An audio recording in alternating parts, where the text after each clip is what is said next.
하나님의 말씀은 열왕기상 11장 14절에서 25절의 말씀입니다. 여호와께서 에돔 사람 하닷을 일으켜 솔로몬이 대적이 되게 하시니 저는 왕의 자손으로서 에돔에 거하였더라. 전에 다윗이 에돔에 있을 때 군대 장관 요압이 가서 죽임을 당한 자들을 장사하고 에돔의 남자를 다 쳐서 죽였는데 요압은 에돔의 남자를 다 없이 하기까지 이스라엘 무리와 함께 6달을 그곳에 유하였었더라. 그때 하닷은 작은 아이라 그 아비의 신복 중 두어 에돔 사람과 함께 도망하여 애굽으로 가려 하여 미디안에서 발행하여 바란에 이르고 거기서 사람을 데리고 애굽으로 가서 애굽 왕 바로에게 나아가매 바로가 저에게 집을 주고 먹을 양식을 정하며 또 토지를 주었더라. 하닷이 바로의 눈앞에 크게 은총을 얻었으므로 바로가 자기 처제 곧 왕비 다브네스의 아우로 저희 아내를 삼으매 다브네스의 아우가 그로 말미암아 아들 그누밧을 낳았더니 다브네스가 그 아이를 바로의 궁중에서 젖을 떼게 하매 그누밧이 바로의 궁에서 바로의 아들 가운데 있었더라. 하닷이 애굽에 있어서 다윗이 그 열조와 함께 잔 것과 군대 장관 요압이 죽은 것을 듣고 바로에게 고하되 나를 보내어 내 고국으로 가게 하옵소서.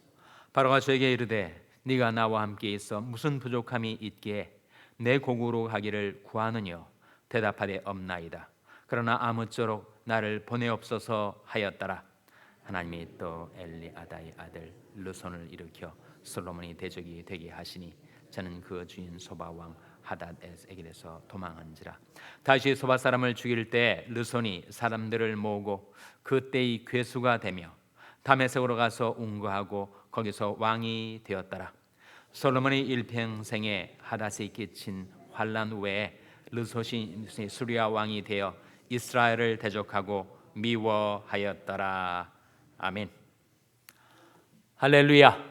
설계 평강이 복을 기원하는 마음으로 샬롬 인사 나누시기 바랍니다. 샬롬. 샬롬. 오늘도 목요 새벽 기도에 잘 나오셨습니다. 오늘 본 말씀은 솔로몬이 범죄하였을 때 하나님께서 이방 사람들을 일으키셔서 솔로몬을 대적하게 하셨다 하는 말씀이 나옵니다. 14절 말씀 먼저 같이 읽겠습니다. 14절 말씀 같이 읽겠습니다. 시작. 여호와께서 에돔 사람 하닷을 일으켜 솔로몬이 대적이 되게 하시니 저는 왕의 자손으로서 에돔에 거하였더라. 하닷이라는 인물은 에돔 사람입니다. 에돔 왕의 자손이었어요.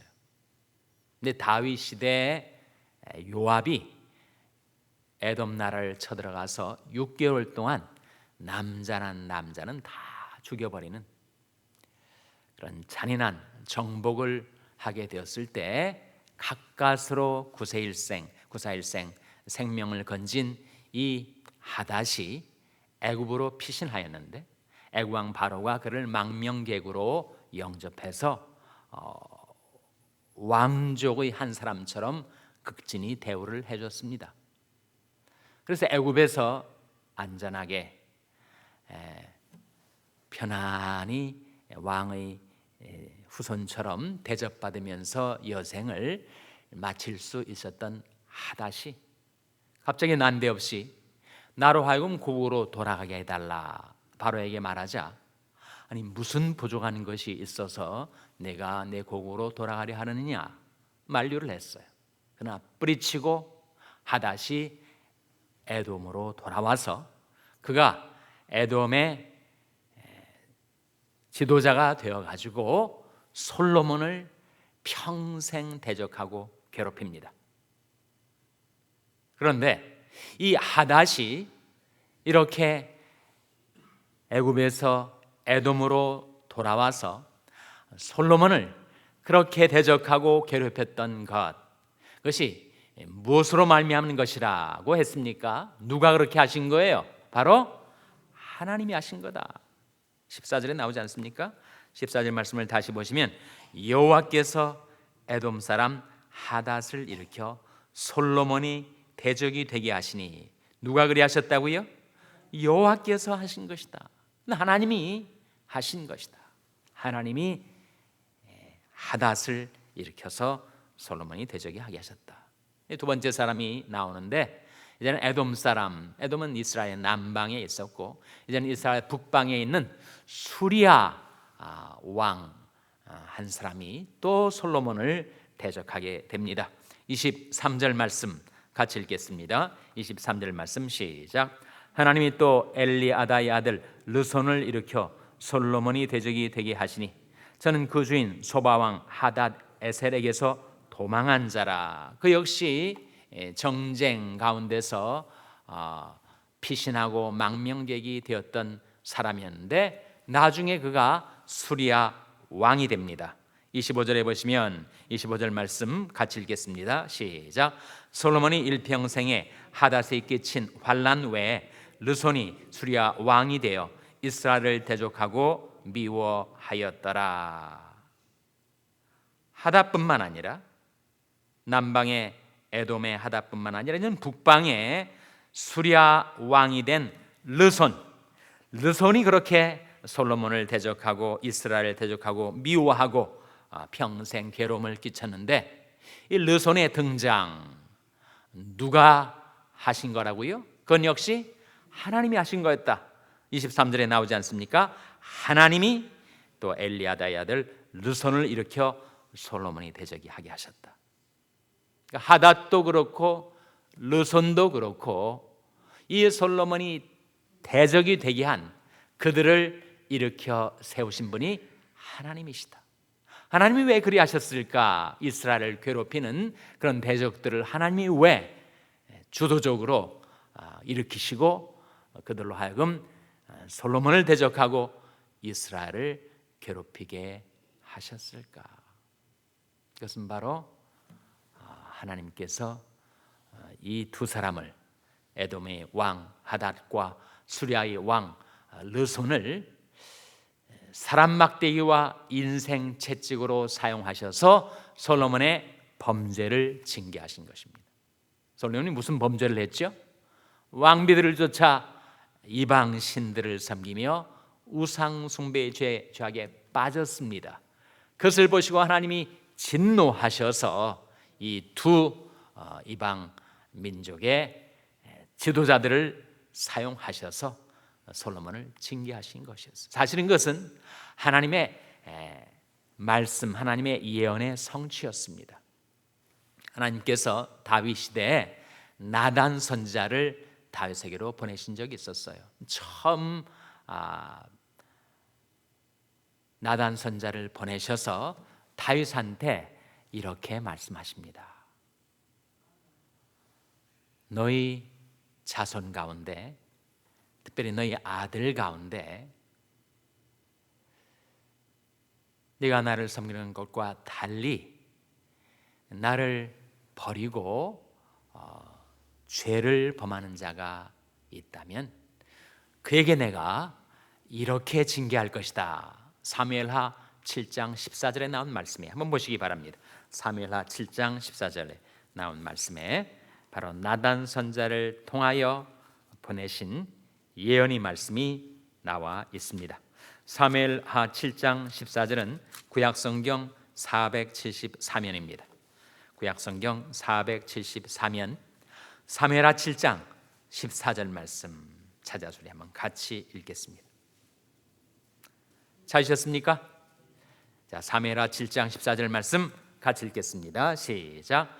나는 그 아비가 되고 그는 내 아들이 되리니 저가 만일 죄를 범하면 내가 사람 막대기와 인생 채찍으로 징계하려니와.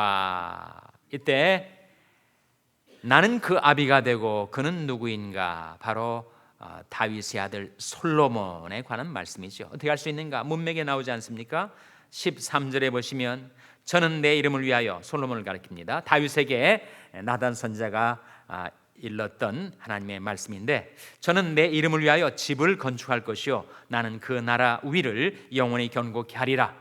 그런데 하나님께서 계속 하시는 말씀이 나는 그 아비가 되고 솔로몬, 그는 내 아들이 되리니 저가 만일 죄를 범하면 내가 사람 막대기와 인생 채찍으로 징계하려니와 내가 네 앞에서 패한 사울에게서 내 은총을 빼앗은 것 같이 그에게서는 빼앗지 아니하리라. 내 집과 내 나라가 내 앞에서 영원히 보존되고 내 우위가 영원히 견고하리라 하셨다라. 나단이 이 모든 말씀과 이 모든 묵시대로 다윗에게 고하니라. 그러니까 다윗 시대에 나단 선자를 다윗에게로 보내셔서 이르셨던 하나님의 말씀이 그대로 성취되게 된 것입니다. 솔로몬이 초창기에는 잘 하나님을 섬기다가 여인들의 마음에 미혹이 되어가지고 우상 숭배의 죄악을 범했을 때 하나님께서 사람 막대기와 인생 채찍으로 솔로몬을 징계하신 거예요. 그래서 하나님께서 하닷도 일으키시고 르손도 일으키시고 에돔 왕 하닷과 수리아 왕 르손을 통하여 솔로몬을 징계하신 것입니다. 사람 막대기와 인생 채찍으로 그리하신 거죠. 인생에서 가장 어려운 것이 인간관계라고 하는데 갑자기 왜 사람들이 나를 대적할까? 나를 미워하고 질시하고 내 인생을 그렇게 힘들게 괴롭게 하는 것일까? 그때 우리는 이 말씀을 기억해야 하죠. 내가 하나님 앞에 그를 행하여 하나님께서 사람 막대기와 인생 채찍으로 나를 징계하시는 것은 아닐까? 그러나 만일 우리가 회개하고 돌이켜서 우리의 행위가 여호와를 기쁘시게 하는 것이 되면 하나님께서 그 원수라도 그로 더불어 화목해 주신다고 하셨습니다. 잠언 16장 7절 말씀이죠. 보시기 바랍니다. 잠언 16장 7절 말씀. 잠언 16장 7절 말씀은 구약성경 926면입니다. 구약성경 926면. 잠언 16장 7절 말씀. 찾으셨습니까? 구약성경 926면 잠언 16장 7절 말씀 같이 읽겠습니다. 시작. 사람의 행위가 여호와를 기쁘시게 하면 그 사람의 원수라도 그로 더불어 화목하게 하시느니라. 그러니까 사람들이 내 대적이 되는 것이나 사람들이 나로 화목하게 되는 것이나 다 어디에 달렸다는 거예요? 하나님께 달려 있다는 거예요. 그래서 하나님께서 사람 막대기와 인생 채찍으로 나를 징계하시는 일도 하나님이 하시는 일이고 철천지 원수 같던 사람도 나로 더불어 화목하게 하시는 것도 하나님이 하시는 것이고 그것이 하나님의 절대 주권 속에 일어나는 일이라 하는 것입니다. 우리 인생에 일어나는 모든 일들은 다 하나님의 주권 아래서 허락되어 일어나는 일. 왜 솔로몬의 인생의 후반기에 웬 대적들이 일어나서 나를 괴롭히고 나라를 괴롭히는 것이었을까? 하나님이 하신 일이라 하는 것이죠. 그가 하나님을 거역하고 범죄하자 그 징계와 악이 그에게 이른 것입니다. 내 악이 너를 징계하겠고 내 패역이 너를 책할 것이라. 내 하나님 여호와를 버림과 내 속에 나를 경외함이 없는 것이 악이요 고통인 줄 알라. 그래서 하나님께서 우리를 바른 길로 인도하시기 위하여 3단계로 우리에게 접근하십니다. 첫째는 말씀으로, 둘째는 환경으로, 셋째는 몸으로 하나님께서 우리에게 메시지를 보내세요. 그러니까 말씀으로 우리를 경책하실 때 그 말씀을 듣고 돌이키면 우리는 정말 놀라운 삶을 살 수가 있습니다. 나의 책망을 듣고 돌이키라. 보라 내가 나의 신을 너에게 부어주며 나의 말을 너에게 보이리라. 첫 번째 단계에서 우리가 말씀을 듣고 돌이키면 하나님의 신을 우리에게 부어주시고 하나님의 말씀을 우리에게 보여주시는 그런 인생을 살 수가 있는데 우리 인생이 미련하여서 첫 단계에서 돌이키질 못해요. 그러면 하나님께서 두 번째 단계로 올라가십니다. 두 번째 단계는 나의 삶을 둘러싼 여건, 환경, 그 가운데 특별히 사람들을 사람 막대기와 인생 채찍으로 쓰셔서 나에게 하나님의 메시지를 보내려 하시죠. 근데 그 두 번째 단계에서도 내가 돌이키지 못하면 하나님은 할 수 없이 내 몸을 치십니다. 그 세 번째 단계로 나아가지 않도록 우리가 두 번째 단계에서 깨닫고 돌이킬 수 있으면 얼마나 좋을까요? 두 번째 단계도 아프고 쓰린 것이니 왜 사람들이 내 인생의 회방꾼이 되어서 내 가는 길을 그렇게 가로막고 방해를 부릴까? 그것이 하나님으로 말미암은 것이고 그리고 내게서 나온 것인 것을 깨닫고 그 두 번째 단계에 나가지 않도록 첫 번째 단계에서 하나님의 말씀을 우리가 듣고 깨닫고 돌이켜 살 수가 있다면, 그래서 솔로몬처럼 그렇게 하나님을 버리고 하나님을 떠나고 우상 숭배를 하며 그렇게 자신과 나라를 망가뜨리지 않고 첫 번째 단계에서 하나님의 말씀을 듣고 돌이켜서 살 수가 있다면, 우리가 두꺼운 고국을 생각하면서 마음에 근심이 있고 기도의 제목이 있습니다. 정말 왜 나라가 이렇게 요란하고 요동을 치는 것일까?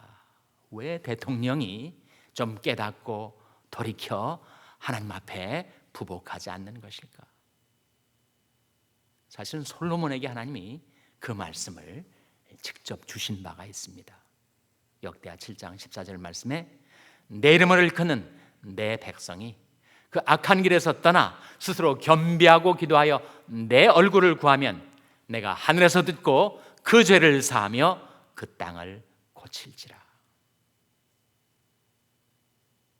솔로몬이 그 악한 길에서 떠나 스스로 겸비하고 기도하여 하나님의 얼굴을 구하였더라면 솔로몬과 그 나라가 달라지지 않았겠는가?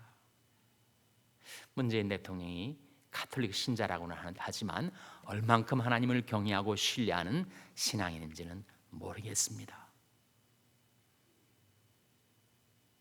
대통령이나 백성들이 하나님이 솔로몬에게 이르셨던 말씀, 내 이름으로 일컫는 내 백성이 그 악한 길에서 떠나 스스로 겸비하고 기도하여 내 얼굴을 구하면 내가 하늘에서 듣고 그 죄를 사하며 그 땅을 고칠지라 하신 약속의 말씀이 우리 삶 가운데 두꺼운 고국 가운데 이루어지게 되시기를 주님의 이름으로 축원합니다. 기도하시겠습니다. 오늘 말씀 기억하며 하나님, 제대 하나님께로 피하고 부복하게 하여 주시옵소서. 기도하시기 바랍니다. 우리 자녀들 위해서 기도할 때 하나님, 저희 자녀들이 하나님의 말씀을 듣고 돌이켜 하나님 앞에 기도하며 살아가는 자들이 되게 해달라고 기도하시기 바랍니다. 병상에 낙한 지체들을 위해서 기도해 주시기 바랍니다. 주님의 권과 권능의 손으로 지켜주시고 고쳐주시고 일으켜주시고 회복시켜 달라고 위하여 기도해 주시기 바랍니다. 우리 샬롬교회가 날마다 하나님께로 피하고 날마다 하나님께로 부복하고 그리고 하나님 앞에 기도하는 교회가 되게 해달라고 기도해 주시기 바랍니다. 여러분의 생업을 위해서 기도하시고 페루의 최갑순 선교사님을 위해서 기도해 주시기를 바랍니다. 하나님이 아침에 하나님 앞에 나온 죄들을 성령으로 충만케 하여 주시옵소서. 이런 제목들로 우리 합심해서 기도하겠습니다.